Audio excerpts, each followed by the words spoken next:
بسم الله الرحمن الرحيم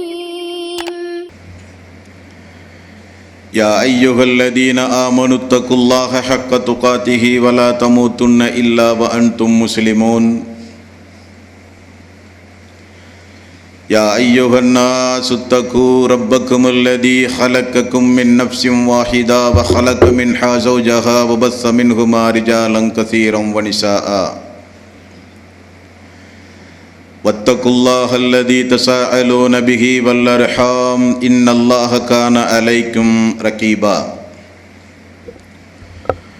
يا أيها الذين آمنوا اتقوا الله وقولوا قولا سديدا يصلح لكم أعمالكم ويغفر لكم ذنوبكم ومن يطع الله ورسوله فقد فاز فوزا عظيما فإن خير الحديث كتاب الله وخير الهدي هدي محمد صلى الله عليه وسلم وشر الأمور محدثاتها وكل محدثة بدعة وكل بدعة ضلالة وكل ضلالة في النار. வார்த்தைகளில் சிறந்தது அல்லாஹ்வுடைய வார்த்தை என்றும் வழிகாட்டுதலில் சிறந்தது நபிகள் நாயகம் ஸல்லல்லாஹு அலைஹி வஸல்லம் அவர்களுடைய வழிகாட்டுதல் என்றும் காரியங்களில் மிக மிக கெட்டது மார்க்கங்களில் பித்அத்துகளை உண்டாக்குவது, ஒவ்வொரு பித்அத்தான காரியங்களும் வழிகேடுகள் அனைத்தும் உங்களை நரகில் கொண்டு போய் சேர்க்கும் என்று நபிகள் நாயகம் ஸல்லல்லாஹு அலைஹி வஸல்லம் அவர்கள் தங்களுடைய ஒவ்வொரு சொற்பொழிவின் துவக்கத்திலும் இந்த மனித சமுதாயத்திற்கு நினைவுறுத்தியதை சிறப்புமிக்க இந்த ஜுமாவுடைய நாளில் அல்லாஹ்வினுடைய ஆலயத்தில் ஒன்று கூடி இருக்கின்ற உங்களது சிந்தனையிலும் ஆரம்பமாக அந்த நபிமொழியை நினைவுபடுத்தி எனது உரையை ஆரம்பம் செய்கிறேன். இணை வைத்தல், பித்அத்துகள், அனாச்சாரங்கள், மூட பழக்க வழக்கங்கள், சடங்கு சம்பிரதாயங்களை விட்டும் அமல்களை பாழாக்கி மறுமை நாளில் நரகத்திற்கு அழைத்து செல்லுகின்ற அனைத்து தீய எண்ணங்கள் நடவடிக்கைகளை விட்டும் நம் எல்லோரையும் அல்லாஹ் பாதுகாத்து அல்லாஹ்வினுடைய மார்க்கத்தில் சொல்லப்பட்ட சட்டதிட்டங்களுக்கு ஏற்ப நம்முடைய வாழ்வை நாம் அமைத்து மரணிக்கும் பொழுது உண்மை முஸ்லீமாக மரணித்து மறுமை நாளில் நல்லவர்களோடு அல்லாஹ் நம் எல்லோரையும் எழுப்பி சொர்க்கத்தில் நபிகள் நாயகம் ஸல்லல்லாஹு அலைஹி வஸல்லம் அவர்களோடு நம் அனைவர்களையும் அல்லாஹ் ஒன்று சேர்ப்பானாக. அன்பிற்கும் பாசத்திற்கும் உரிய சகோதரர்களே, தாய்மார்களே, பெரியோர்களே, கடந்த வாரம் இப்ராஹீம் அலைஹிஸ்ஸலாத்து வஸ்ஸலாம் அவர்களுடைய வாழ்க்கையிலே இருந்து ஒரு சில முக்கியமான விவரங்களை நாம் அறிந்து கொண்டு அதனை தொடர்ந்து இந்த வாரமும் அவருடைய வாழ்விலே இருந்து கிடைக்க வேண்டிய படிப்பினைகளை குறித்து நாம் அறியவிருக்கிறோம் என்கிற ஒரு அறிவிப்பின் அடிப்படையில் இந்த வாரம் ஒரு சில விவரங்களை நாம் அறிந்து கொள்ள கடமைப்பட்டிருக்கிறோம். அல்லாஹு தஆலா அவனுடைய அருள்மறையாம் திருமறை குர்ஆனில் இப்ராஹீம் அலைஹிஸ்ஸலாத்து வஸ்ஸலாம் அவர்களை குறித்து நிறைய இடங்களில் மிகவும் சிலாகித்து சிறப்பித்து அல்லாஹ் ரப்புல் ஆலமீன் கூறுகிறான். அல்லாஹுவால் அனுப்பப்பட்ட ஒவ்வொரு நபிமார்களுக்கு ஒவ்வொரு வகையான சிறப்புகள் இருந்தாலும் எந்த நபிக்கும் பயன்படுத்தாத பல்வேறு சிறப்பு வாசகங்களை அல்லாஹ் ரப்புல் ஆலமீன் இப்ராஹீம் அலைஹிஸ்ஸலாத்து வஸ்ஸலாம் அவர்களுக்கு குறிப்பிடுகிறான். 16வது அத்தியாயத்தின் 120வது வசனம், இன்ன இப்ராஹீம கான உம்மத்தன் கானித்தன் லில்லாஹி ஹனீஃபா. இப்ராஹிம் நபி ஒரு தனிப்பட்ட மனிதர் என்று நாம் நினைத்துவிடக்கூடாதாம். இப்ராஹிம் நபி அவர் ஒரு சமுதாயம் என்று அல்லாஹ் ரப்புல் ஆலமீன் சொல்லுகிறான். மனித சமுதாயம் செய்ய வேண்டிய தியாகங்கள், ஒரு மனித சமுதாயத்தை அல்லாஹ் ரப்பல் ஆலமீன் சோதிக்கின்ற போது அவன் நிகழ்த்துகிற சோதனைகள் மனித சமுதாயத்திடத்தில் இருக்க வேண்டிய நற்பண்புகள், மனித சமூகத்திடத்தில் இருக்க வேண்டிய முன்மாதிரிகள் அனைத்தும் இந்த இப்ராஹிம் இடத்திலே இருந்தது. ஆகவே இப்ராஹிம் அலைஹிஸ்ஸலாத்து வஸ்ஸலாம் ஒரு தனி மனிதர் அல்ல, அவர் ஒரு சமுதாயத்திற்கு ஒப்பானவர். மேலும் அல்லாஹ் சொல்கிறான், அவர் அல்லாஹ்வுக்கு முற்றிலும் கட்டுப்பட்டு நடந்தார், உண்மையான வழியை அவர் நின்றவராக இருந்தார் என்று அல்லாஹ் ரப்பல் ஆலமீன் சொல்கிறான். ஒரு சமுதாயம் செய்ய வேண்டிய ஒரு பணியை ஒரு தனி மனிதராக இருந்து அவரும் அவருடைய குடும்பத்தினர்களும் செய்த பணிகளை அல்லாஹ் ரப்பல் ஆலமீன் சிலாகித்து கூறும்போது சொல்கிறான், அவர் தனி மனிதர் அல்ல, அவர் ஒரு சமுதாயம் என்று அல்லாஹ் சொல்கிறான். மேலும் 4வது அத்தியாயத்தின் 125வது வசனம், பொதுவாகவே நபிமார்களை குறித்து அல்லாஹு தஆலா திருக்குரானில் பயன்படுத்துகிற போது, நான் அவர்களை பொருந்தி கொண்டேன், அவர்கள் என்னுடைய அருளுக்கு உரியவர்கள், அவர்களை நான் மன்னித்து விட்டேன், இந்த மனித சமுதாயத்திலே சிறந்தவர்களாக அவர்களை நான் தேர்வு செய்தேன் என்கிற வாசகத்தை தான் அல்லாஹ் பயன்படுத்துவான். இப்ராஹிம் அலைஹிஸ்ஸலாத்து வஸ்ஸலாம் அவர்களுக்கு அல்லாஹ் பயன்படுத்துகிற வாசகம் வத்தஹதல்லாஹு இப்ராஹிம ஹலீலா, அல்லாஹ் இப்ராஹிமை உற்ற நண்பனாக அல்லாஹ் ஆக்கி கொண்டான். சாதாரணமாக நம்முடைய வாழ்வில் நாம் யாருக்காவது சமூகத்தில் உயர் அந்தஸ்தில் உள்ள, பொருளாதாரத்தில் உயர் அந்தஸ்தில் உள்ள, அல்லது அரசியல் கட்சிகளில் மிகப்பெரிய பொறுப்புகளில் உள்ள யாருக்காவது நாம் நண்பர்கள் என்று சொல்லும் போது நமக்கு ஒரு அலாதியான ஒரு சந்தோஷம். அவருக்கே இவர் நண்பரா என்று நாமெல்லாம் பாராட்டி சீராட்டி பேசுவோம். அல்லாஹ் என்ன சொல்கிறான் தெரியுமா? இப்ராஹிம் யார் தெரியுமா? இப்ராஹிம் அல்லாஹ்வாகிய என்னுடைய நண்பர் என்று அல்லாஹ் ரப்பல் ஆலமீன் சொல்கிறான். அப்படியானால் இவ்வளவு பெரிய ஒரு சிறப்பு அம்சம் இந்த இறை தூதருக்கு ஏன் வந்தது? மேலும் அல்லாஹ் பல இடங்களில் அந்த இப்ராஹிம் அலைஹிஸ்ஸலாத்து வஸ்ஸலாம் அவர்களை குறித்து அல்லாஹ் சொல்லும்போது 2வது அத்தியாயத்தின் 124வது வசனம், வஇத் இப்தலா இப்ராஹிம ரப்புஹு பிகலிமாத்தின் ஃபஅத்தம்மஹுன்ன, இப்ராஹிமை அல்லாஹு தஆலா பல கட்டளைகளை இட்டு அவரை அல்லாஹு தஆலா சோதித்தான். ஒரு சோதனை அல்ல, பல நேரங்களில் அல்லாஹ் ரப்பல் ஆலமீன் அவர்களை சோதித்து பார்த்தான். அப்பொழுதெல்லாம் கால இன்னி ஜாயிலுக்க லின்னாசி இமாமா, அனைத்து சோதனைகளிலும் அவர் வென்ற காரணத்தினால் அல்லாஹ் ரப்பல் ஆலமீன் அவருக்கு பயன்படுத்துகிறான், உம்மை மனித சமுதாயத்திற்கே நான் தலைவராக்கப் போகிறேன். நீர் ஒரு சமுதாயம், நீர் என்னுடைய ஒரு நண்பர். அது மட்டுமல்ல, இனி கியாம நாள் வரை வரக்கூடிய ஒட்டுமொத்த மனித சமுதாயத்திற்கும் உன்னைத்தான் நான் தலைவராக்கப் போகிறேன் என்று அல்லாஹ் ரப்பல் ஆலமீன் சொன்னான். அதன்படி அல்லாஹ் ரப்பல் ஆலமீன் தலைவராக்கியும் காண்பித்தான். சென்ற வாரம் நாம் குறிப்பிட்டதைப் போல உம்ராவுடைய நாட்களிலும் ஹஜ்ஜுடைய நாட்களிலும் ஒட்டுமொத்த இந்த மனித சமுதாயமும் நினைவு கூறுகிற ஒரு குடும்பம் இப்ராஹிம் அலைஹிஸ்ஸலாத்து வஸ்ஸலாம் அவருடைய குடும்பம். மனித சமுதாயத்திற்கே உம்மை நாம் தலைவராக்குகிறேன் என்று அல்லாஹ் சொல்கிறான். மேலும் அல்லாஹ் தொடர்ந்து குறிப்பிடுகிற போது இப்ராஹிம் யார் தெரியுமா? 3வது அத்தியாயத்தின் 67வது வசனம், வலாக்கின் கான ஹனீஃபன் முஸ்லிமன், இப்ராஹிம் ஒரு உண்மையான முஸ்லீமாக இருந்தார். என்றால் என்ன அர்த்தம்? முஸ்லீம் என்றால் அல்லாஹ்வுக்கு கட்டுப்பட்டவன் என்று பொருள். முஃமின் என்றால் நம்ப வேண்டிய காரியங்களை எல்லாம் நம்பும் பொழுது நமக்கு முஃமின் என்கிற ஒரு அந்தஸ்து கிடைக்கும். அது உள்ளம் சம்பந்தப்பட்டது. நான் முஃமின் என்று நான் என்னை கூற முடியாது. நான் தான் உண்மையான முஃமின் என்று யாரும் வாயளவில் இந்த மனித சமுதாயத்திலே பேச முடியாது. காரணம், முஃமின் ஈமான் என்பதெல்லாம் உள்ளம் சம்பந்தப்பட்ட காரியம், நம்பிக்கை தொடர்பான காரியம். இஸ்லாம் முஸ்லீம் என்பதெல்லாம் வெளிப்படையாக செய்யக்கூடிய ஒரு சில காரியங்களின் யதார்த்தமான அர்த்தம். அப்படியானால் நம்மை நாம் முஸ்லீம் என்று சொல்லிக் கொள்ளலாம். தொழுகிறோம், நோன்பு வைக்கிறோம், ஜக்காத்து கொடுக்கிறோம், ஹஜ்ஜுக்கு செல்கிறோம், அல்லாஹ்வுக்கு கட்டுப்பட்டு நடக்கிறோம், முஸ்லீம் என்று சொல்லலாம். அல்லாஹ் சொல்கிறான், இந்த முஸ்லிம் எப்படிப்பட்ட முஸ்லிம் தெரியுமா? அல்லாஹு தாலா கட்டுப்படு என்று சொல்லுகிற நேரத்திலெல்லாம் கட்டுப்பட்டார். ஏன், எதற்கு, நடக்குமா நடக்காதா, அல்லாஹ் உதவி செய்வானா கைவிட்டு விடுவானா, எதையும் இந்த இறை தூதர் யோசிக்கவே மாட்டார். ஆகவேதான் தந்தையை எதிர்த்து போரிட்டார், சமுதாயத்தை எதிர்த்து போரிட்டார், நாட்டு மன்னரை எதிர்த்து போரிட்டார்.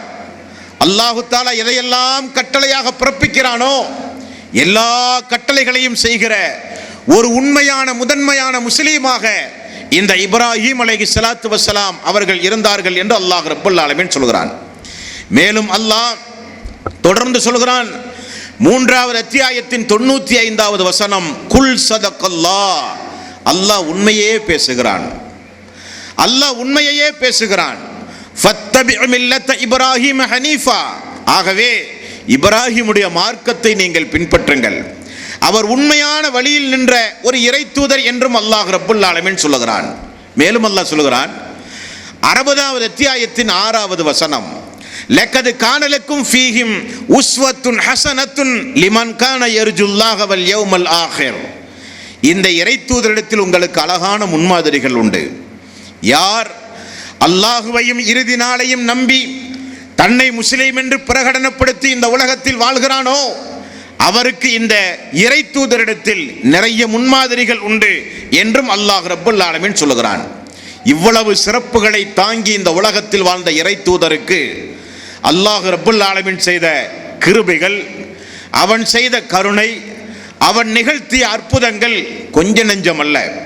அந்த குடும்பத்திற்கே அல்லாஹ் ரப்பல் ஆலமீன் தன்னுடைய கருணையை, தன்னுடைய அருளை அல்லாஹ் ரப்பல் ஆலமீன் நிறையவே சொரிந்திருக்கிறான் என்பதை திருக்குர்ஆனிலே நம்மால் பார்க்க முடிகிறது. ஒரு தனி மனிதராக இருந்து அவர் செய்த ஏகத்துவ பிரச்சாரத்தை அல்லாஹ் திருக்குர்ஆனில் பல இடங்களில் சொல்கிறான். இப்ராஹிம் நபியினுடைய பிரச்சாரம் என்கிற ஒரு தலைப்பில் மட்டுமே பேச வேண்டிய காரியம். அவருடைய அழகான அந்த வாதங்கள், மக்களை சிந்திக்க தூண்டுகின்ற உதாரணங்கள், ஏகத்துவத்தில் அவருக்கு இருந்த அந்த பிடிப்புகள், ஏகத்துவத்தை நிலைநாட்ட அவர் செய்த தியாகங்கள் அனைத்தையும் அல்லாஹ் ரப்பல் ஆலமீன் சிலாகித்து திருக்குர்ஆனிலே சொல்கிறான். இது போக அல்லாஹுவை பொறுத்தவரையில் நாம் ஒரு முடிவெடுத்தாக வேண்டும். நம்மை போல பலம் பலகீனம் உடையவன் அல்ல. இந்த ஒட்டுமொத்த மனித சமுதாயம் திரண்டு செய்ய வேண்டிய காரியம் மட்டும்தான் அல்லாஹ் செய்வான் என்று அல்ல.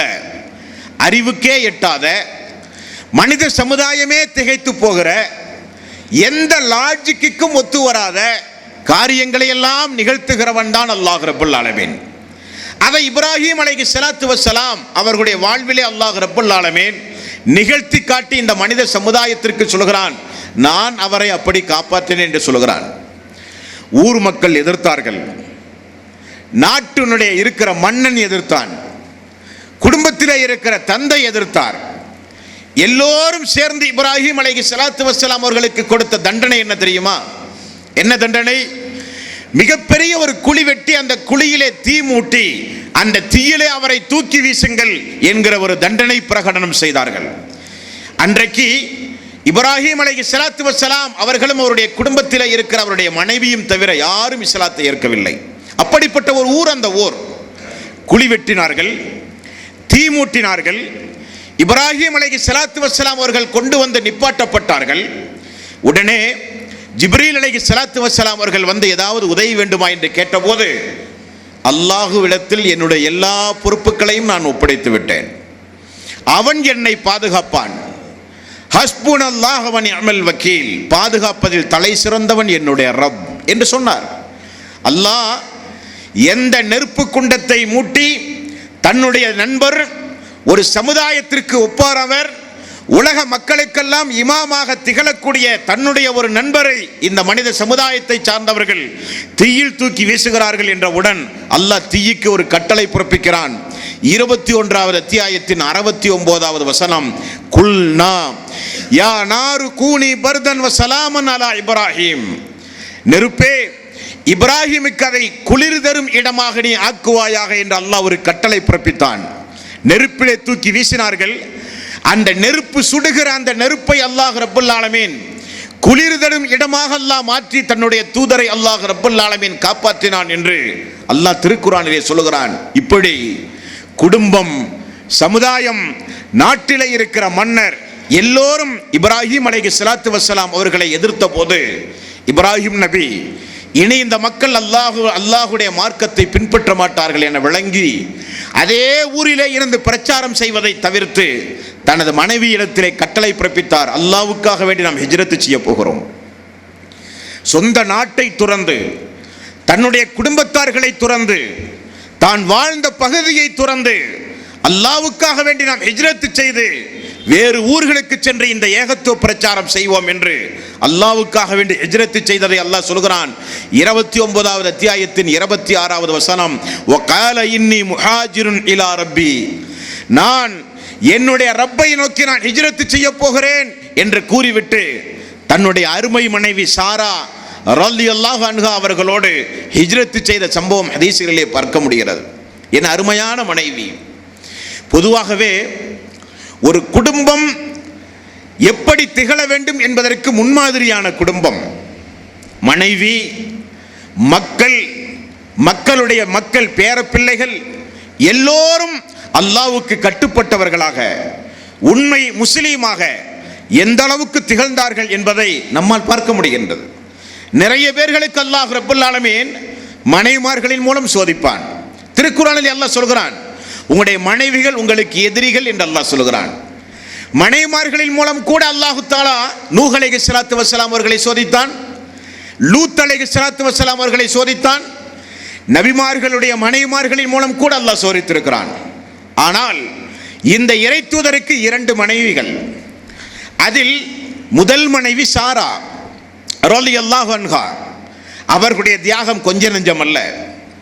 கணவர் கைப்பிடித்து அழைக்கப்பட்ட இடங்களுக்கெல்லாம் சென்றார். எங்கே அழைத்து செல்கிறீர்கள் என்று ஒரு கேள்வி கூட கேட்கவில்லை. கணவர் நாடு விட்டு நாடு, கண்டம் விட்டு கண்டம் தாண்டி இஸ்லாமிய பிரச்சாரம் செய்கிற நேரத்திலெல்லாம் உறுதுணையாக இருந்து கணவனுடைய மனது சிறிது கூட நோகாமல் கணவனுக்கு கட்டுப்பட்டு நடந்தார்கள். என்ன காரணம்? கணவனின் திருப்தி இல்லாமல் எந்த ஒரு பெண் இந்த உலகத்திலே மரணத்தை தழுவுகிறாளோ அவள் சொர்க்கமே செல்ல முடியாது என்றார்கள் ரசூலுல்லாஹி ஸல்லல்லாஹு அலைஹி வஸல்லம். கணவனுடைய திருப்தி அந்த அளவுக்கு ஒரு பெண் பெற்றாக வேண்டும். சாரா ஹிஜ்ரத் பயணம் மேற்கொண்ட இப்ராஹிம் அலைஹிஸ்ஸலாத்து வஸ்ஸலாமுடைய கரம் பிடித்து, அன்றைக்கெல்லாம் வெறும் பேரித்தங்கடிகளும் தண்ணீரும் மட்டும்தான் உணவு. அன்றைக்கெல்லாம் வாகன வசதிகள் கிடையாது. ஒட்டகமோ கழுதையோ நடந்தோ தான் அன்றைக்கெல்லாம் பயணம் செய்ய வேண்டும். அன்றைக்கெல்லாம் நாடு விட்டு நாடு, கண்டம் விட்டு கண்டம் தாண்டி பயணம் செய்ய வேண்டுமானால் மிகப்பெரிய பாலைவனங்கள், மிகப்பெரிய மலைகள், மிகப்பெரிய நீரூற்றுகளை தாண்டித்தான் அன்றைக்கெல்லாம் பயணம் செய்ய வேண்டும். இன்றைக்கு இருக்கிற வாகன வசதி இல்லாத காலம். உங்களை நம்பி திருமணம் முடித்து நான் என்ன சுகத்தை கண்டேன் என்று ஒரு கேள்வி அந்த சாரா அம்மா அவர்கள் கேட்ட சரித்திரம் கிடையாது. கணவர் எதை கட்டளையிட்டாலும் அந்த கட்டளைக்கு செவிசாய்க்கின்ற மனைவியாக சாரா அம்மா அவர்கள் கணவனோடு சேர்ந்து ஹிஜ்ரத் பயணம் மேற்கொண்டு ஒரு ஊருக்கு செல்கிறார்கள். அந்த ஊரிலும் ஒரு மனிதர் கூட முஸ்லிம்களாக இல்லை. அந்த ஊரும் நேர்மாற்றமான ஒரு ஊர், கொடுங்கோலன் வசிக்கக்கூடிய ஒரு பகுதி. அந்த கொடுங்கோலன் கொஞ்சம் வித்தியாசமானவன். அவன் எப்படிப்பட்டவன் என்பதை அல்லாஹு தஆலா, அல்லாஹ்வுடைய ரசூல் நமக்கு கூறும்போது புகாரியில் 2217வது நபிமொழி, 3358வது நபிமொழி, இந்த 2 நபிமொழிகளிலும் இந்த சாரா அம்மா அவருடைய வாழ்க்கை வரலாற்றை நீங்கள் பார்க்கலாம். வேறு பகுதிக்கு சென்று இஸ்லாமிய பிரச்சாரம் செய்யலாம் என்று சொல்லி அல்லாஹ்வுடைய பாதையிலே ஹிஜ்ரத் செய்து வந்தபோது அந்த பகுதியில் எங்குமே ஏகத்துவம் இல்லாத ஒரு சூழ்நிலை. அந்த பகுதியில் யாரும் அந்த கணவன் மனைவிக்கு உதவி செய்ய முடியாத ஒரு சூழ்நிலை. அல்லாஹ்வுக்காக வேண்டி ஹிஜ்ரத் செய்தவர்களை அல்லாஹ் என்றைக்கும் கைவிட்டதில்லை என்பதற்கு மிகப்பெரிய ஒரு உதாரணம், ஒரு அற்புதத்தை இந்த தம்பதிகளுக்கு அல்லாஹ் ரப்பல் ஆலமீன் நிகழ்த்துகிறான். அந்த ஊரிலே ஒரு கொடுங்கோலன் இருந்தானாம். அந்த கொடுங்கோலன் எப்படிப்பட்டவன்?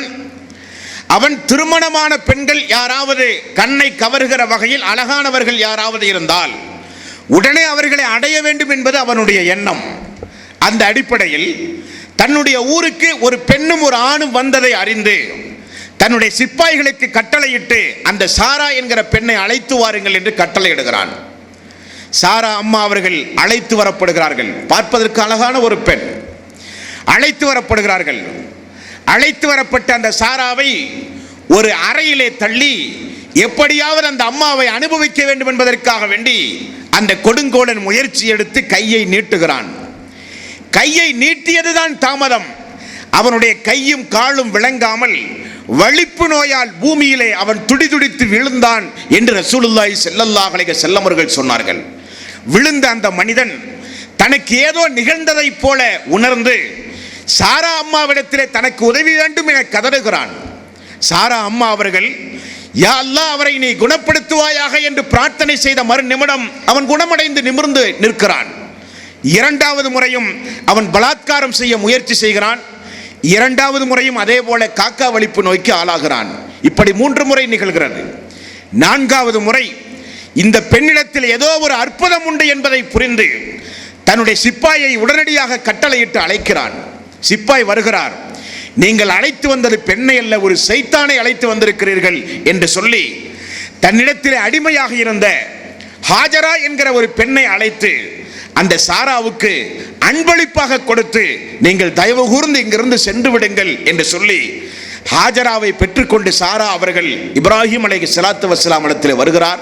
இப்ராஹிம் நபி தொழுது கொண்டிருந்தார். தொழுகை முடிந்தவுடன் இப்ராஹிம் அலைஹிஸ்ஸலாத்து வஸ்ஸலாம் அவர்கள் கேட்கிறார்கள், என்ன நிகழ்ந்தது? அந்த கொடுங்கோலனிடமிருந்து அல்லாஹ் ரப்புல் ஆலமீன் என்னை காப்பாற்றினான்.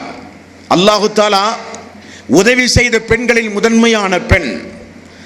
அல்லாஹு தஆலா தன்னுடைய நேரடியான உதவியின் மூலம் இந்த சாரா அம்மா அவர்களை காப்பாற்றியதாக ரசூலுல்லாஹி ஸல்லல்லாஹு அலைஹி வஸல்லம் அவர்கள் குறிப்பிடுகிறார்கள். ஒரு அடிமையாக அரசவையில் அடிமை பணி புரிந்து கொண்டிருந்த ஹாஜராவோடு வந்த சாரா செய்த அடுத்த கட்டம் என்ன தெரியுமா? சாராவுக்கும் இப்ராஹிமுக்கும் பிள்ளை பிறக்க தாமதமானது.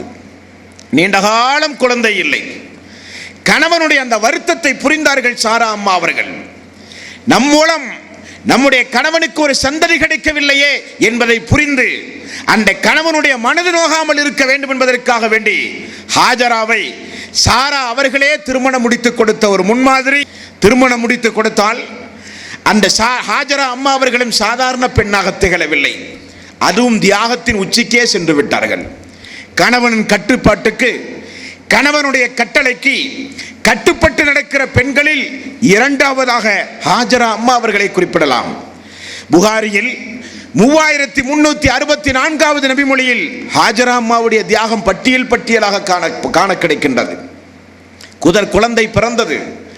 ஹாஜரா அம்மாவின் மூலம் இப்ராஹிம் அலைஹிஸ்ஸலாத்து வஸ்ஸலாம் அவர்களுக்கு அல்லாஹு தஆலா இஸ்மாயில் என்கிற ஒரு குழந்தை அல்லாஹ் கொடுத்தான். குழந்தை வளர்ந்து தடுமாறி பால் குடிக்கிற அந்த பருவத்தில் பால் குடித்துக் கொண்டிருக்கும் போதே அல்லாஹு தஆலா ஒரு கட்டளை பிறப்பிக்கிறான். புனிதமிக்க அந்த காபாவுக்கு அருகில் கொண்டு போய் உன்னுடைய தாயை, உன்னுடைய மனைவியையும் உன்னுடைய மகனையும் கொண்டு போய் விடுங்கள் என்று அல்லாஹ் சொல்கிறான். கொஞ்சம் யோசித்து பாருங்கள். அல்லாஹு தஆலா இவர் ஒரு முதன்மையான முஸ்லீம் என்று அல்லாஹ் ஏன் சொல்கிறான்? மனித சமுதாயத்திற்கே இவரை ஒரு இமாமாக ஆக்கப் போகிறேன் என்று அல்லாஹ் ஏன் சொன்னான்? இவர் ஒரு சாதாரண மனிதர் அல்ல, ஒரு சமுதாயம் என்று அல்லாஹ் ஏன் சொன்னான்? நீண்ட காலத்திற்கு பிறகு துள்ளி விளையாடுகிற ஒரு குழந்தை தனக்கு கிடைத்ததை அப்பொழுதுதான் சந்தோஷமாக இருந்த குடும்பம். அல்லாஹ் ஒரு கட்டளை பிறப்பித்தான் என்பதற்காக வேண்டி கொஞ்சம் கூட மனதில் வருத்தம் இல்லாமல் பேரித்தங்கனிகளும் கையிலே கொஞ்சம் தண்ணீரும் எடுத்துக்கொண்டு மக்காவுக்கு, பாலஸ்தீனத்திலே இருந்த மக்காவுக்கு நடைபயணமாக வந்து அந்த பாலைவன பெருவீதியில் கொண்டு வந்து விட்டாரே, அது சாதாரண ஒரு காரியம் அல்ல. அது ஒரு சாதாரணமான காரியமாக நீங்கள் நினைத்து விடக்கூடாது. விட்டு இப்ராஹிம் அலைஹிஸ்ஸலாத்து வஸ்ஸலாம் கொஞ்சம் கூட திரும்ப பார்க்காமல் பாலஸ்தீனத்தை நோக்கி தன்னுடைய முதுகை திருப்பிக் கொண்டு ஒட்டகத்திலே ஏறி பயணமாக தயாரானார்.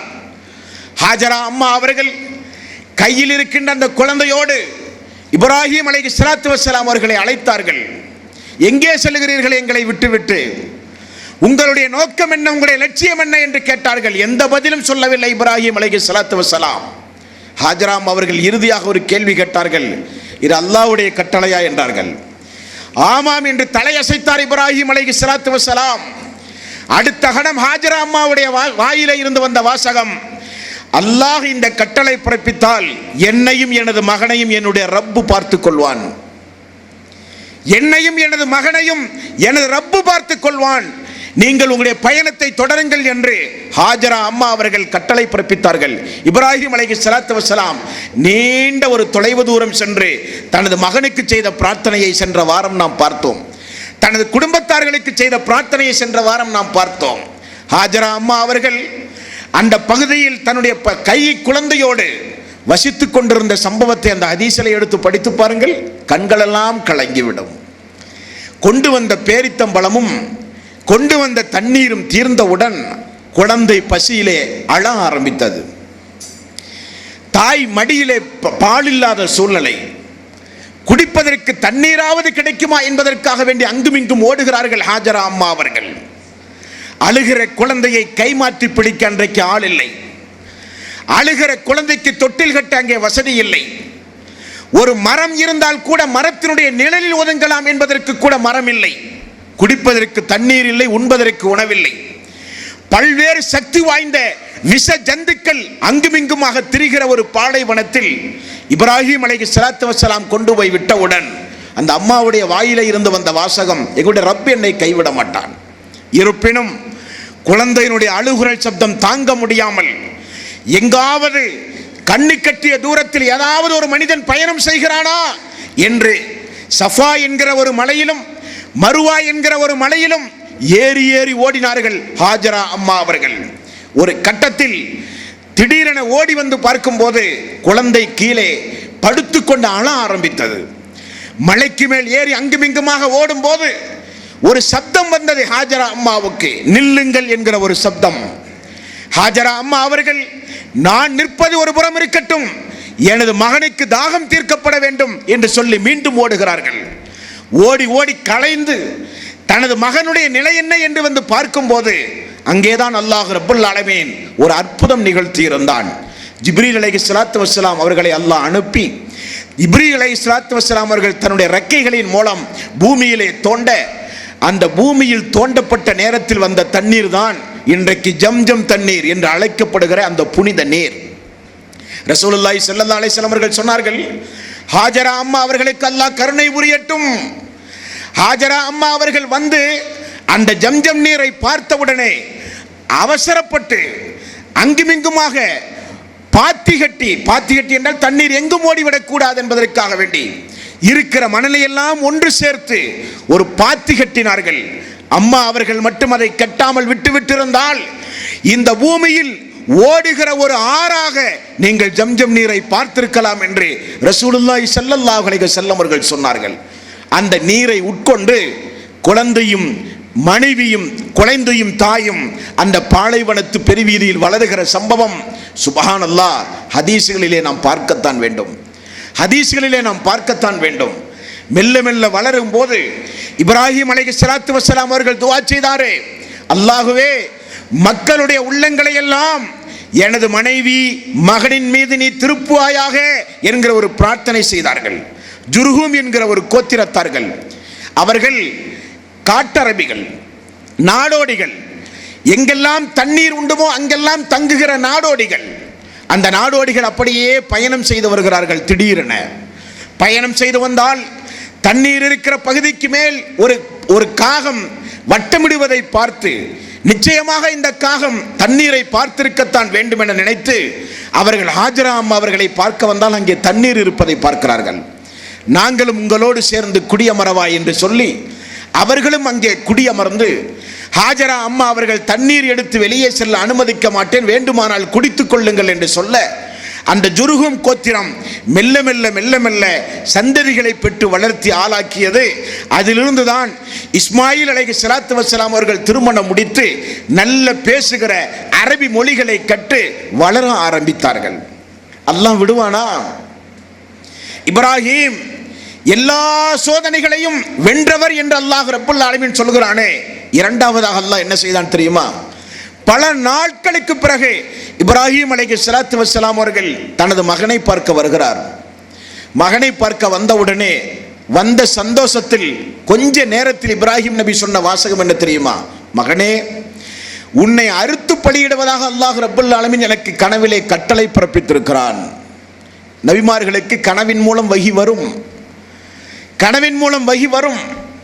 தந்தையினுடைய கட்டுப்பாட்டை மீறாத மகன், கணவனுடைய கட்டுப்பாட்டை மீறாத மனைவி, அதுதான் குடும்பம், முன்மாதிரியான குடும்பம். அவரிடத்தில் உங்களுக்கு முன்மாதிரி உண்டு என்று அல்லாஹ் சொல்கிறானே, அந்த முன்மாதிரி தான் இந்த முன்மாதிரி. அல்லாஹு தஆலா கனவின் மூலம் உம்மை அறுக்க எனக்கு கட்டளை பிறப்பித்திருக்கிறான் என்று சொன்ன உடனே இஸ்மாயில் அலைஹிஸ்ஸலாத்து வஸ்ஸலாம் அவர்களே சொன்ன பதில் என்ன? தாராளமாக கட்டளையை நீங்கள் நிறைவேற்றலாம், பொறுமையான மகனாகத்தான் என்னை நீங்கள் பார்ப்பீர்கள். கீழே கிடத்தப்படுகிறார், கூர்மையான கத்தி எடுக்கிறார், அறுக்கிற பொழுது அல்லாஹ் ரப்பல் ஆலமீன் கட்டளை பிறப்பிக்கிறான், சோதனையை நீங்கள் வென்று விட்டீர்கள், மகனுக்கு பகரம் ஒரு ஆட்டை அறுத்து நீங்கள் கொடுங்கள் என்கிற கட்டளை பிறப்பிக்க, அதை தான் வாழையடி வாழையாக கியாம நாள் வரை நாம் இன்றைக்கு குர்பான் கொடுத்து கொண்டிருக்கிறோம். இங்கே ஒன்றை நீங்கள் கூர்மையாக கவனிக்க வேண்டும். இஸ்லாத்தை பொறுத்தவரையில் உயர்வு தாழ்வு இல்லை என்பதை அல்லாஹ் ரப்பல் ஆலமீன் எப்படி இங்கே நிரூபிக்கிறான்? ஹாஜரா அம்மா அவர்கள் ஒரு அடிமை, ஒரு அரசவையில் பணிபுரிந்து கொண்டிருந்த ஒரு அடிமை. அந்த அடிமையை கொண்டு வந்து அல்லாஹ் மக்காவிலே கொண்டு வந்து நிப்பாட்டி, அந்த அடிமை பெண் செய்த ஒவ்வொரு காரியங்களையும் உலகத்திலே வாழ்கிற ஒவ்வொரு முஸ்லிமின் மீதும் அல்லாஹ் கடமையாக்கினான். இன்றைக்கு சவுதி அரேபியாவிலே இருக்கிற மன்னர் அப்துல்லாவானாலும் சஃபா மருவாக்கிடையே ஓடினால் தான் ஹஜ்ஜுகள் கூடும், சஃபா மருவாவுக்கிடையே ஓடினால் தான் உம்ரா கூடும். அது ஒரு அடிமை பெண் செய்த காரியம் ஆயிற்று என்று யாராவது நினைத்தால் அவருடைய உம்ரா கூடாது, அவருடைய ஹஜ் ஏற்றுக்கொள்ளப்படாது. ஆகவே அல்லாஹு தஆலா ஒரு அடிமை பெண்ணை கொண்டு வந்து இந்த மனித சமுதாயத்திலே நிறுத்தி, அந்த பெண் செய்த காரியங்களை ஹஜ்ஜுடைய வணக்கமாக அல்லாஹ் ரப்பல் ஆலமீன் ஆக்கி, இந்த உலகத்திற்கு எவ்வளவு பெரிய ஒரு பாடத்தை, எவ்வளவு பெரிய ஒரு முன் மாதிரியை அல்லாஹ் ரப்பல் ஆலமீன் உருவாக்கி இருக்கிறான். ஹஜ்ஜுடைய மாதம் வந்தால் இப்ராஹிம் அலைஹிஸ்ஸலாத்து வஸ்ஸலாம் அவர்கள் நமக்கு நினைவுக்கு வர வேண்டும். ஹஜ்ஜுடைய மாதம் வந்தால் அவர் செய்த அந்த ஏகத்துவ பிரச்சாரம் நமக்கு நினைவுக்கு வர வேண்டும். சமுதாயத்தை பார்த்தவர் சொன்ன பதில் என்ன தெரியுமா? தந்தையை பார்த்து சொன்ன பதில், சமுதாய மக்களை பார்த்து சொன்ன பதில், அல்லாஹுவின் பக்கம் நீங்கள் திரும்பி வராதவரை உங்களுக்கும் எனக்கும் ஒரு நிரந்தர பகைமையை நான் அறிவித்து விட்டேன் என்று சொன்னார். அங்கேதான் அல்லாஹ் சொல்கிறான், அவரிடத்தில் உங்களுக்கு முன்மாதிரி உண்டு என்று அல்லாஹ் சொல்கிறான். அங்கு சொல்கிறான் அல்லாஹு தஆலா, இப்ராஹிம் இடத்தில் எதற்கு உங்களுக்கு முன்மாதிரி? அவர் செய்த தௌஹீத் பிரகடனம். முஸ்ரிக்குகளை பார்த்து, இறை நிராகரிப்பாளர்களை பார்த்து அவர் செய்த ஏகத்துவ பிரகடனம், உங்களுக்கும் எனக்கு மத்தியிலே பகைமையை நான் இப்பொழுது அறிவிக்கிறேன், நீங்கள் ஏகத்துவத்தை ஏற்காதவரை என்று சொன்னாரே, அந்த ஏகத்துவம் என்பது சாதாரணப்பட்ட காரியம் அல்ல. நபிமார்கள் தியாகம் செய்த ஏகத்துவம். இந்த ஏகத்துவத்திற்காக வேண்டி நபிமார்கள் நாடு கடத்தப்பட்டிருக்கிறார்கள். இந்த ஏகத்துவத்திற்காக வேண்டி நபிமார்கள் கொலை செய்யப்பட்டிருக்கின்றார்கள். இந்த ஏகத்துவத்திற்காக வேண்டி நபிமார்களுடைய இரத்தம் இந்த பூமியிலே சிந்தப்பட்டிருக்கின்றது. ஏகத்துவத்திற்காக வேண்டி பிள்ளைகளை இழந்த சஹாபாக்கள் உண்டு, ஏகத்துவத்திற்காக வேண்டி மனைவிமார்களை இழந்த சஹாபாக்கள் உண்டு, ஏகத்துவத்திற்காக வேண்டி விதவைகளான பெண்கள் உண்டு, ஏகத்துவத்திற்காக வேண்டி உயிர்களை பறிகொடுத்து சொத்துக்களை இழந்து நாடு கடத்தப்பட்டவர்கள் எல்லாம் இந்த இஸ்லாமிய வரலாற்றிலே உண்டு. அப்படிப்பட்ட ஏகத்துவத்தை பின்பற்றி வாழ்ந்து கொண்டிருக்கிற நாம் அதை பாதுகாக்கிற முயற்சியில் இறங்க வேண்டுமே தவிர, அதற்கு ஒரு களங்கம் கற்பிக்கிற எந்த ஒரு காரியத்தையும் நாம் செய்துவிடக் கூடாது. நாம் வாழுகிற இந்திய திருநாடு பல்வேறு மதத்தை சார்ந்தவர்களுக்கு மத்தியிலே நாம் வாழ்ந்து கொண்டிருக்கிறோம். நம்முடைய மார்க்கத்தை, நம்முடைய இஸ்லாத்தை, நம்முடைய ஓரிரை கொள்கையை, நம்முடைய தௌஹீதை யாருக்காக வேண்டியும் எதற்காக வேண்டியும் எந்த சந்தர்ப்பத்திலும் அதற்கு ஒரு களங்கம் கற்பிக்காமல் பாதுகாக்க வேண்டியது நம்முடைய தலையாய கடமை. இப்ராஹிம் அலைஹிஸ்ஸலாத்து வஸ்ஸலாம் அவர்களுக்கு செய்கிற மிகப்பெரிய ஒரு கடமையும் கூட. ஏன் நான் சொல்கிறேன் என்றால், இன்னும் ஒரு சில தினங்களில் ஆயுத பூஜை, தீபாவளி போன்ற மாற்று மதத்தவர்களால் கொண்டாடப்படுகிற விசேஷமான பண்டிகை, பூஜை தினங்கள் எல்லாம் வரப்போகிறது. முஸ்லிம்களாகிய நாம் எல்லாம் அப்படிப்பட்ட காரியங்களை ஒரு காலம் செய்யவே கூடாது. நம்முடைய மார்க்கத்தை, நம்முடைய இஸ்லாத்தை யாருக்காக வேண்டியும் நாம் இழந்துவிடக்கூடாது. பணிபுரிகிற இடங்களிலோ, சொந்தமாக தொழில் செய்கிற இடங்களிலோ அப்படிப்பட்ட பூஜைகள், அப்படிப்பட்ட விழாக்கள் நடத்தப்படுகிற போது அதை விட்டு ஒதுங்கி வாழ வேண்டியது நம்முடைய தலையாய கடமை. இன்றைக்கு பெரும்பான்மையான முஸ்லிம்கள் விநாயகர் சதுர்த்திகளிலே போய் பங்கெடுப்பது, ஆயுத பூஜைகளை தானே முன்னின்று நடத்துவது, தீபாவளி வந்தால் இந்துக்களே தோற்று போகிற வகையில் காசுகளை செலவழித்து பட்டாசுகளை வாங்கி வெடித்து அந்த தினத்தை, தீபாவளி தினத்தை கொண்டாடுவது போன்ற காரியங்களை நம்மால் பார்க்க முடிகின்றது. அது முஸ்லிம்களுடைய காரியம் அல்ல, அது வேறு வேறு மதத்தை சார்ந்தவர்களுடைய பண்டிகைகள். நமக்கும் அப்படிப்பட்ட காரியங்களுக்கும் ஒரு காலம் நாம் ஈடு கொடுத்து விடக்கூடாது, அப்படிப்பட்ட தீமைகளிலே நாம் பங்கு பெறக்கூடாது. ஆகவே ஹஜ்ஜுடைய மாதம் இது புனிதமிக்க ஒரு ஹஜ்ஜுடைய மாதம். லப்பைக் அல்லாஹும்ம லப்பைக், லப்பைக் லா ஷரீக லக லப்பைக், இன்னல் ஹம்த வன் நிஅமத லக வல் முல்க் லா ஷரீக லக். அல்லாஹ்வே இதோ நாங்கள் வந்துவிட்டோம், அல்லாஹ்வே இதோ நாங்கள் வந்துவிட்டோம், உனக்கு இணை இல்லை, உனக்கு துணை இல்லை, உனக்கு நிகரானவன் யாரும் இல்லை என்று 40 லட்சம் மக்கள் அரஃபா பெருவெளியில் ஒன்று கூடி ஏகத்துவ முழக்கம் விடுகிற மாதம் இந்த மாதம். ஆகவே இந்த மாதம் துல்ஹஜ் பிறை 1 இருந்து துல்ஹஜ் பிறை 10 வரை நாம் செய்கிற நல்ல அறங்களுக்கு அதிகமான நன்மைகள் கிடைக்கிற மாதம் இந்த மாதம். 1 இருந்து 10 வரை ரசூலுல்லாஹி ஸல்லல்லாஹு அலைஹி வஸல்லம் அவர்கள் சொன்னார்கள், துல்ஹஜ் பிறை 1 இருந்து 10 வரை அந்த 10 நாட்கள் சிறப்புக்குரிய நாட்கள் என்றார்கள் ரசூலுல்லாஹி ஸல்லல்லாஹு அலைஹி வஸல்லம். எல்லா நாட்களை விடவும் அந்த நாட்களில் செய்கிற பிரார்த்தனை, அந்த நாட்களில் செய்கிற இபாதத்துகள், அந்த நாட்களில் கொடுக்கிற குர்பான்கள், அந்த நாட்களிலே கொடுக்கிற தான தர்மங்கள், அந்த நாட்களிலே செய்கிற திக்ருகள், அந்த நாட்களிலே செய்கிற ஸலவாத்துகள் அனைத்திற்கும் கொஞ்சம் கூடுதல் நன்மை வழங்கப்படுகிறது என்பதை நாம் கருத்தில் கொண்டு இந்த மாதத்தை சிறப்பிக்க வேண்டும். இப்ராஹிம் அலைஹிஸ்ஸலாத்து வஸ்ஸலாம் அவருடைய வாழ்விலே இருந்து என்னென்ன பாடங்கள், படிப்பினைகள் இருப்பதாக அல்லாஹ் சொல்கிறானோ அவைகளை நாமும் நம்முடைய வாழ்வில் ஏற்று பின்பற்றி நடக்கின்ற உண்மை முஸ்லீமாக அல்லாஹ் நம் அனைவர்களையும் ஆக்கி அருள் புரிவானாக. அல்லாஹு தஆலா நம்முடைய பாவங்களை மன்னிப்பதற்காக வேண்டி தன்னுடைய தூதரின் மூலம் பல்வேறு வணக்க வழிபாடுகளை அல்லாஹு தஆலா நமக்கு காண்பித்து தந்திருக்கிறான். அந்த வணக்க வழிபாடுகள் எவை எவை என்பதையெல்லாம் கண்டறிந்து அதிகமான பாவ மன்னிப்புகளை பெற்றுத்தருகின்ற, அதிகமான நன்மைகளை பெற்றுத்தரக்கூடிய ஒவ்வொரு காரியங்களையும் நாம் நம்முடைய வாழ்விலே கட்டாயம் நிறைவேற்ற வேண்டும். சென்ற வாரம் 2வது ஜும்மாவில் நாம் தெரிந்து கொண்ட ஒரு துவா, புகாரியிலே 2822வது நபிமொழி சென்ற வாரம் நாம் அறிவித்திருந்தோம். ஒவ்வொரு தொழுகைக்கு பிறகும் ரசூலுல்லாஹி ஸல்லல்லாஹு அலைஹி வஸல்லம் அவர்கள் ஓதிய துவா. அதை நீங்கள் மனனமிட்டிருப்பீர்கள் என்கிற நம்பிக்கையோடு இந்த வாரம் உங்களுக்கு மிக முக்கியமான ஒரு செய்தியை நாம் சொல்லவிருக்கிறோம். பொதுவாகவே இஸ்லாத்தினுடைய எந்த இபாதத்துகளை நீங்கள் எடுத்துக்கொண்டாலும், ஹஜ்ஜிலிருந்து ஜிஹாத்து வரை எந்த பெரிய இபாதத்துகளை நீங்கள் எடுத்துக்கொண்டாலும், அந்த வணக்க வழிபாடுகளை நீங்கள் செய்யும் போது உங்களுடைய பாவங்கள் செய்த பாவங்கள் மன்னிக்கப்படும். அப்படித்தானே? ரமலானுடைய நோன்பு, ஹஜ்ஜு, ஜக்காத், தொழுகை, திக்ருகள், பிரார்த்தனைகள், தௌபா, எதை நீங்கள் எடுத்துக்கொண்டாலும் அதற்கெல்லாம் அல்லாஹ் ரப்பல் ஆலமீன் கூலி கொடுப்பதோடு சேர்த்து செய்த பாவங்கள் மன்னிக்கப்படும் என்று அல்லாஹ் ரப்பல் ஆலமீன் சொல்லுவான். ஒரே ஒரு வணக்க வழிபாட்டுக்கு மட்டும்தான் வித்தியாசமாக அல்லாஹ் ரப்பல் ஆலமீன் இந்த மனித சமுதாயத்திற்கு கொஞ்சம் கூடுதல் நன்மைகளை வாரி வழங்குகிற வகையில் அல்லாஹ் தஆலா சொல்கிறான். அது பத்ரு சஹாபாக்களுக்கும் நபிமார்களுக்கும் சொன்ன வாசகம். பத்ரு சஹாபாக்களுக்கு அல்லாஹ் ரப்பல் ஆலமீன் என்ன வாசகத்தை பயன்படுத்தினான்? அவர்கள் மரணிக்கின்ற வரை என்ன பாவங்கள் செய்தாலும் அல்லாஹ் அவர்களை குற்றமே பிடிக்க மாட்டான். அட்வான்ஸ் மன்னிப்பு. தன்னுடைய வாழ்நாளில் இனி செய்ய போகிற பாவங்களை எல்லாம் அல்லாஹ் ரப்பல் ஆலமீன் மன்னித்து விட்டதாக அறிவிப்பு செய்த மக்கள் பத்ரு சஹாபாக்கள் பிளஸ் நபிமார்கள். இந்த ஒரு சிறப்பை அல்லாஹு தஆலா நமக்கு துல்ஹஜ் பிறை 9 அன்று வைக்கக்கூடிய அரஃபாவினுடைய நோன்பில் அல்லாஹ் ரப்பல் ஆலமீன் வைத்திருக்கிறான் என்பதைத்தான் இங்கே நீங்கள் கூர்ந்து கவனிக்க வேண்டும். முஸ்லிம் என்கிற நபிமொழி தொகுப்பில் 1977வது நபிமொழி. சுன்னத்தான நோன்புகளை பொறுத்தவரையில் முஹர்ரம் மாதம் பிறை 9, 10 2 நோன்பு சுன்னத்தான நோன்பு. ஒவ்வொரு மாதமும் பிறை 13, 14, 15 3 நோன்பு சுன்னத்தான நோன்பு. வாரத்தினுடைய 2 நாட்கள் திங்கள் வியாழன் 2 நோன்பு சுன்னத்தான நோன்பு.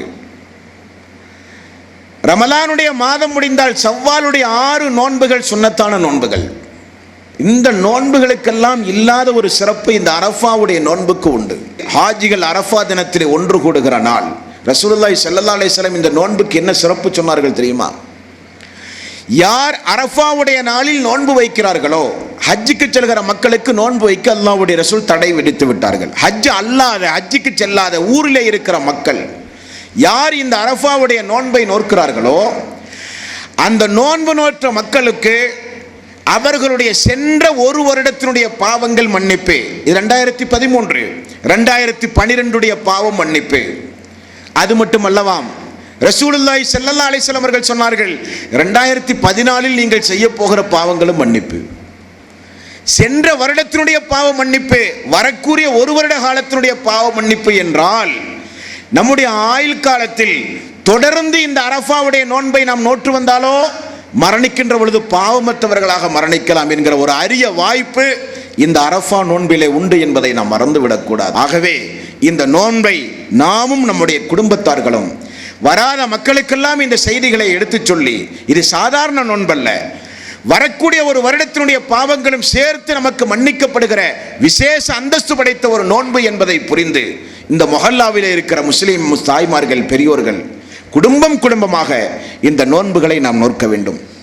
ரசூலுல்லாஹி ஸல்லல்லாஹு அலைஹி வஸல்லம் அவர்கள் சொன்ன 3 வகையான சிறப்பு இந்த நோன்பிலே உண்டு. ஒன்று, இந்த துல்ஹஜ் பிறை 1 இருந்து 10 நாட்களுக்குள் எந்த அமலை செய்தாலும் அதற்கு விசேஷமான சிறப்புண்டு. அந்த வரிசையிலும் இந்த 9வது நாள் நோக்கிற நோன்புக்கு ஒரு சிறப்பு. இரண்டாவது, ரசூலுல்லாஹி ஸல்லல்லாஹு அலைஹி வஸல்லம் அவர்கள் சொன்னார்கள், நோன்பாளிகளுடைய பிரார்த்தனை நிச்சயமாக அல்லாஹ்விடத்தில் ஏற்றுக்கொள்ளப்படும், மறுப்பே சொல்லப்பட மாட்டாது. அந்த அடிப்படையில் நமக்கு நம்முடைய வாழ்வில் ஏதாவது கஷ்டங்கள், துன்பங்கள், நோய் நொடிகள், ஏதாவது கடன் சுமைகள், மன உளைச்சல்கள், மன வருத்தங்கள் ஏதாவது நம்முடைய வாழ்விலே ஏற்பட்டால் ஒரு நோன்பு வைத்துக்கொண்டு அந்த நோன்பு திறக்கிற நேரம் வரை அல்லாஹ்விடத்திலே மன்றாடி நாம் பிரார்த்தனை செய்யும் போது அல்லாஹ் அதை ஏற்றுக்கொள்வான். அந்த அடிப்படையில் அற்புதமான ஒரு வாய்ப்பு நமக்கு அரஃபா நோன்பு நோக்கிற ஒரு பாக்கியத்தை அல்லாஹ் ரப்பல் ஆலமீன் நமக்கு அண்மையிலே நெருக்கமாக்கி வைத்திருக்கிறான். அல்லாஹு தஆலா அந்த நோன்பை நோக்கிற பாக்கியத்தை நம் அனைவர்களுக்கும் அல்லாஹ் தந்து, அந்த நோன்பை நோற்று அந்த நோன்பினுடைய பகல் நேரங்களில் நம்மை சுற்றி இருக்கிற நிறைய மக்களுக்காக வேண்டியும் நாம் பிரார்த்தனை செய்ய வேண்டும். ஆகவே அன்பர்களே, எதை கேட்டோமோ அதை நம்முடைய வாழ்வில் நடைமுறைப்படுத்துகிற நன்மக்களாக அல்லாஹ் நம் அனைவர்களையும் ஆக்க வேண்டும். அல்லாஹு தஆலா நம்முடைய பாவங்களை, பெருபாவங்கள், சிறுபாவங்கள் அனைத்தையும் அல்லாஹ் ரப்பல் ஆலமீன் மன்னித்து முஸ்லீமாக வாழும் பொழுதே அல்லாஹு தஆலா நம் அனைவருடைய உயிர்களையும் கைப்பற்றி கபர் வேதனை விட்டும் நரக நெருப்பினுடைய வேதனை விட்டும் அல்லாஹ் நம் அனைவர்களையும் காப்பாற்றுவானாக. அல்லாஹு தஆலா கண் சிமிட்டும் நேரத்திற்குள் நரகத்திற்கு மேல் இருக்கிற பாலத்தை கடந்து சொர்க்கம் செல்லுகிற முதல் முஸ்லீம்களாக அல்லாஹ் ரப்பல் ஆலமீன் நம்மை ஆக்குவானாக. சொர்க்கத்தில் அல்லாஹ்வுடைய ரசூலோடு நம் அனைவர்களையும் அல்லாஹ் ஒன்று சேர்ப்பானாக. அல்லாஹு தஆலா இந்த உலகத்தில் கஷ்டத்தோடு சிரமப்பட்டு நோய் நொடிகளோடு வாழ்ந்து கொண்டிருக்கிற மக்களுக்கெல்லாம் அல்லாஹ் ஷிஃபாவை வழங்குவானாக. அல்லாஹு தஆலா கடன் சுமையோடு வட்டி போன்ற பெரும் பாவங்களிலே சிக்கி வாழ்ந்து கொண்டிருக்கிற மக்களுக்கெல்லாம் அதிலிருந்து விடுதலை கொடுத்து அவருடைய பொருளாதாரத்தில், அவருடைய குடும்பங்களிலே அல்லாஹ் ரப்பல் ஆலமீன் பர்க்கத்தை அல்லாஹ் வழங்குவானாக. நோய் நொடிகளில் உள்ள மக்கள், கஷ்டங்களிலே உள்ள மக்கள், மனவேதனைகளுக்கு ஆளாகி வாழ்ந்து கொண்டிருக்கிற மக்கள், என்னென்ன கஷ்டங்களோடு மன உளைச்சல்களோடு மக்கள் வாழ்ந்து கொண்டிருக்கிறார்களோ எல்லோருக்கும் அல்லாஹு தஆலா ஷிஃபாவை வழங்குவானாக. எல்லோருக்கும் அல்லாஹ் ஹிதாயத்தை நீட்டி வைப்பானாக. அல்லாஹு தஆலா நம் அனைவர்களையும் மறுமையில் இதே போன்று சொர்க்கத்தில் அல்லாஹ்வுடைய ரசூலோடு ஒன்று சேர்ப்பானாக. வஆகிரு தஅவானா அல்ஹம்துலில்லாஹி ரப்பில் ஆலமீன். அஸ்ஸலாமு அலைக்கும் வரஹ்மத்துல்லாஹி